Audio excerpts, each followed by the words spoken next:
On dirait que je fais une fausse couche, Pélissard aux urgences après d'importants saignements. Grosse inquiétude ce dimanche 23 avril pour Amandine Pélissard qui a connu un épisode de saignement. D'abord décidée à attendre, la future maman accompagnée de son mari a fini par faire un tour aux urgences. Amandine et Alexandre Pélissard révélés dans l'émission de TF1 Famille nombreuse, la vie en XXL s'épanouissent désormais dans les contenus pour adultes. S'ils assument parfaitement cette nouvelle activité, ils sont toutefois pour l'heure contraints à des congés forcés. Car après avoir longtemps espéré un 9e enfant, qui s'est refusé à eux, voilà leur vœu exaucé. Amandine Pélissard est enceinte depuis 2 mois, une joie pour le couple et pour leurs enfants qui demandaient un petit frère ou une petite sœur.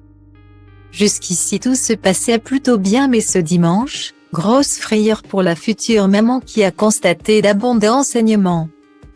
Traumatisée par sa dernière prise en charge aux urgences d'Alès, il était hors de question pour elle de s'y rendre de nouveau. La mère de famille a dans un premier temps, tenté de se rassurer en pratiquant à domicile un Doppler. Il lui a permis de voir que le cœur de son bébé battait bien, dans les 130, un rythme normal pour un fœtus, ce qui lui a permis de retrouver un semblant de sérénité. « Heureusement que je capte son petit cœur », a-t-elle déclaré soulagée. Mais quelques heures plus tard c'est des urgences, pas celle d'Alès, que la jeune femme accompagnée de son époux Alexandre a donné de ses nouvelles. Après plusieurs heures, malgré une salle d'attente vide, la jeune femme a pu enfin faire une prise de sang et une analyse d'urine.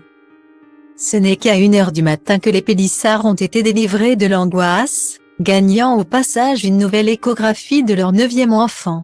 « Petit bébé, il va tout bien », a révélé Amandine qui a confessé être très soulagée. « En fait j'étais en apnée. Mais rien, pas de décollement de placenta, rien à signaler. On comprend pas d'où c'est venu, si ça se reproduit faudra consulter mais le petit bébé va bien. Il a bien grandi, il fait 5 cm là, franchement on respire là », a-t-elle déclaré radieuse d'avoir pu entendre son petit cœur battre. Amandine a révélé qu'elle avait craqué parce qu'elle était persuadée qu'elle était en train de perdre son bébé. « J'aurais perdu 2-3 gouttes de sang, je ne me serais pas inquiétée comme ça mais là c'était vraiment massif spontané. Et vraiment d'un coup. Ça me coulait le long les jambes, direct j'ai dit à Alex on dirait que je fais une fausse couche ». La maman rentre chez elle avec une ordonnance et une demande de la gynécologue, pas de stress et du repos. Plus facile à dire qu'à faire.